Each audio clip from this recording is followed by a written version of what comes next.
morning. This is a follow-up touch point to yesterday's touch point where I dealt with the issue of racism. Yesterday, as you know, if you watched that video, I strictly dealt with it from a biblical perspective. I wanted to start there because I believe that's the right place to start. And I shared with you guys 5 foundational principles that come right out of God's Word that inform how we are to view and inform our perspective on racism. And I think that's absolutely the best place to start. I agree with Dr. Tony Evans, who said, man, the answer is found in theology and in the Scriptures. We've got to find what God has to say about that. And so I dealt with that yesterday, and hopefully you are, like me, desiring to have a better understanding of what those in minority communities think and what leads to their perspective and what informs their viewpoint.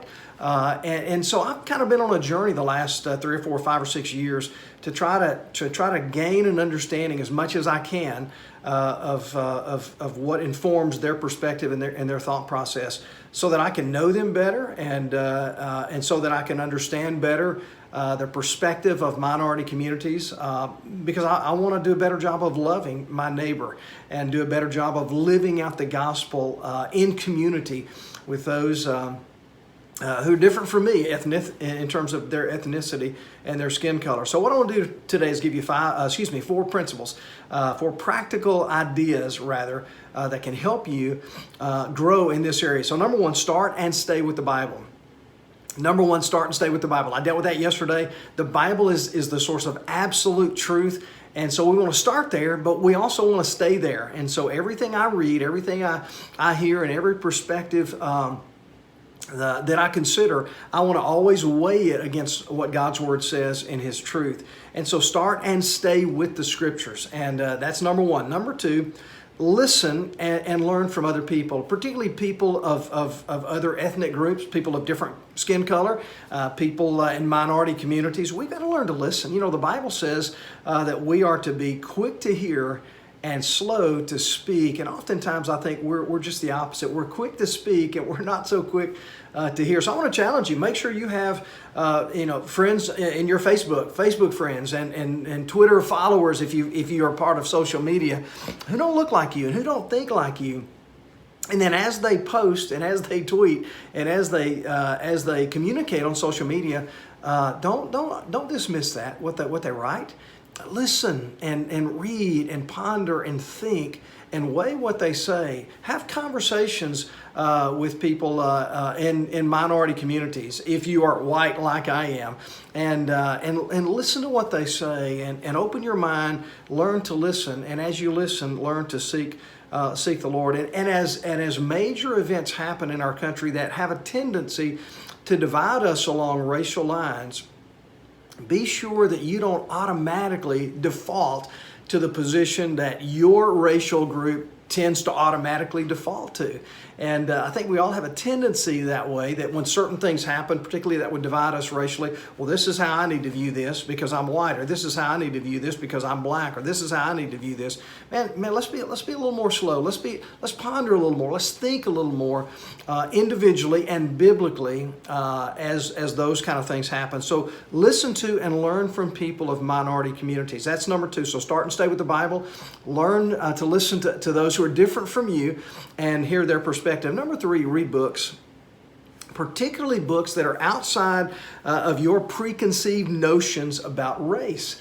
And this may be difficult because it will challenge your thinking. It will challenge what you already have been taught or already have assumed were truths. And listen, it doesn't mean you have to believe everything you read in those books. It doesn't even mean you have to believe anything in a particular book that you read, but it is helpful to get outside of your echo chamber.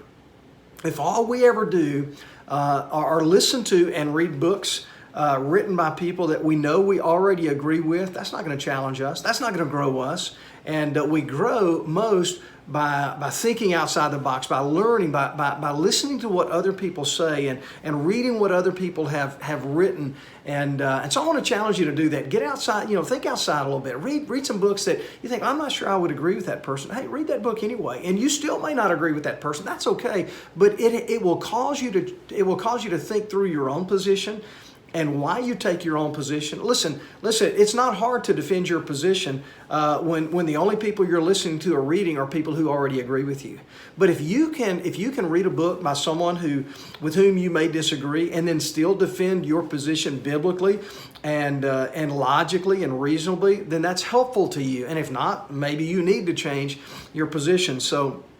And so I want to encourage you to read some books from an ideological perspective that might be a little different from you, and particularly and more importantly, read books written by minority authors because they're going to have a different perspective than you have if you are white skinned like I am. And then not only reading those kind of books, but read biographies and the historical accounts of racism in our nation, as well as many of the civil rights events and eras and struggles that our nation has gone through. And I've done that, begun to do that, I should say, over the last 4 or 5 or 6 years. And man, it has really broadened my horizons and my perspective. And so what I want to do is share with you some of the books I've read.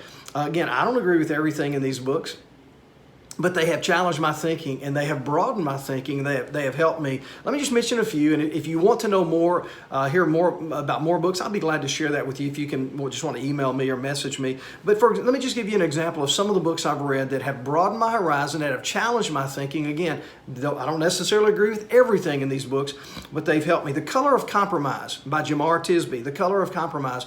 And I'm not going to comment on all of these books. I'm just going to list some titles that I've read that you might want to consider reading.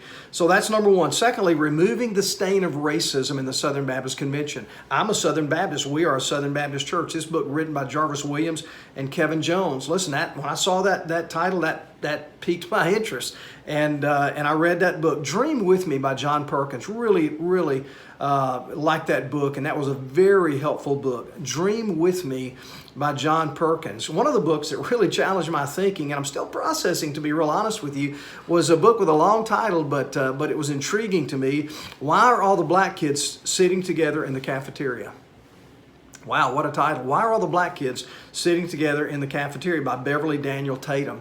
But again, it challenged my thinking and broadened my perspective. I'll give you one more. I'm Still Here by Austin Channing Brown. I'm Still Here. So these are some of the books, not all the books, but some of the books I've read that have sort of written by African Americans and minority authors, but that have challenged my thinking and have helped me grow in my understanding of their perspective and the perspective of minority communities. And then I've read many books recently about civil rights events and struggles and the history of racism in our nation. I'll share just a few of those with you. And again, I'll comment just a little bit on these, but not very much. But these are books I absolutely recommend to you guys. While the World Watched by Carolyn McKinstry.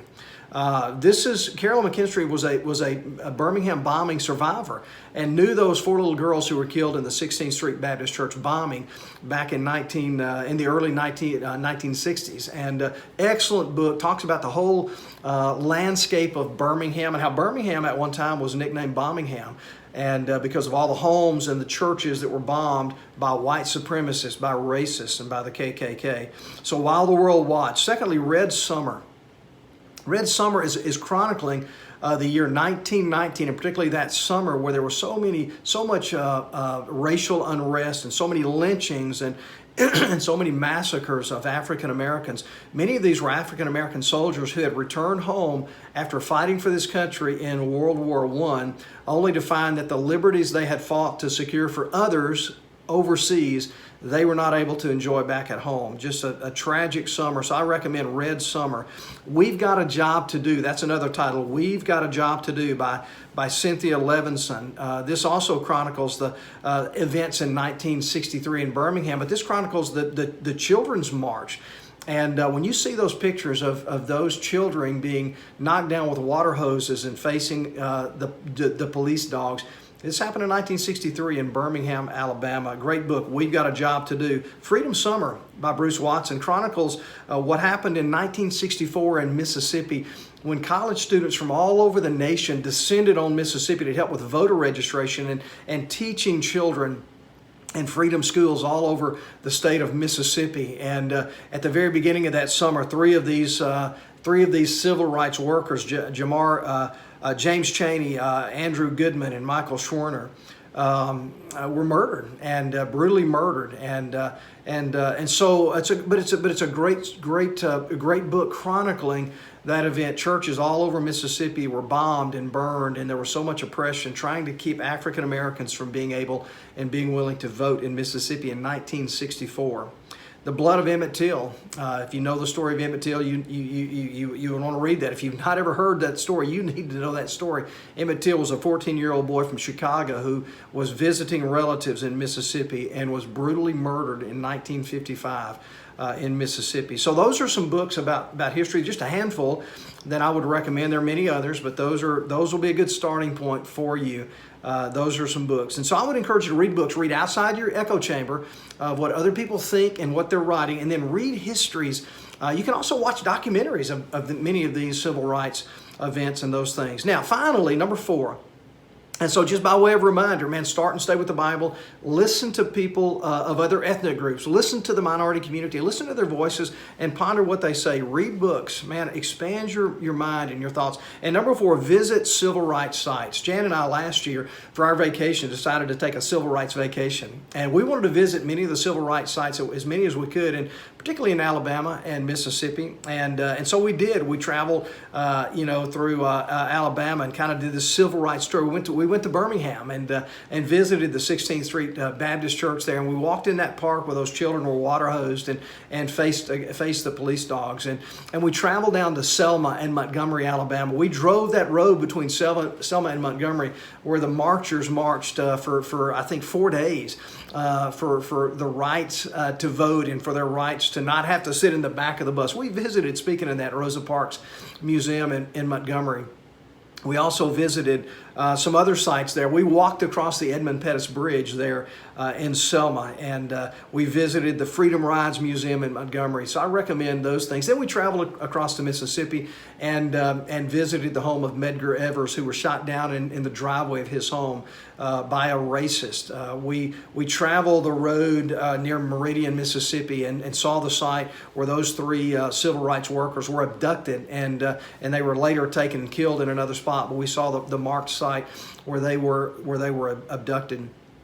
And so we followed the trail of Emmett Till. We went to Money, Mississippi. We saw the store where he had gone into and supposedly whistled at a white woman, and for that he lost his life in a brutal death. And we saw the site where his body was recovered from a river, and we saw the area where he had been brutally beaten and tortured and killed before dying. And so we followed the trail of Emmett Till. And then we visited some civil rights sites. And so I want to mention just maybe 3 or 4 that I highly recommend to you. Number 1, the Civil Rights Museum, the National Civil Rights Museum in Memphis, Tennessee. This is close to, if you live in Jonesboro like I do, it's very close. It's right there. It's located right next to the Lorraine Motel where Martin Luther King Jr. was assassinated.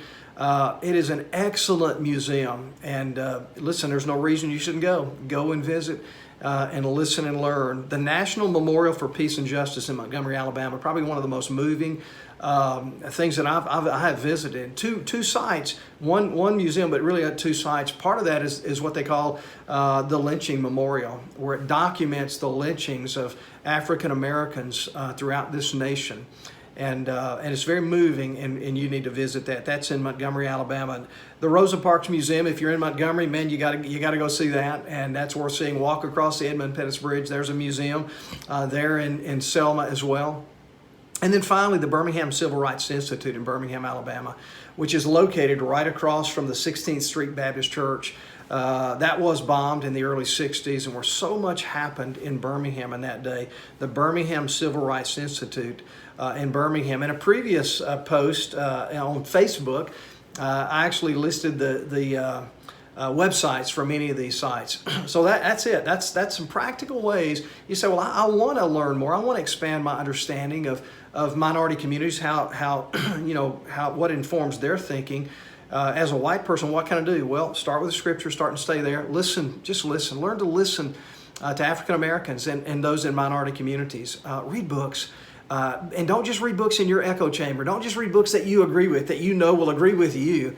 And then finally, take some time and visit these civil rights sites. It will open your mind. It will expand your understanding.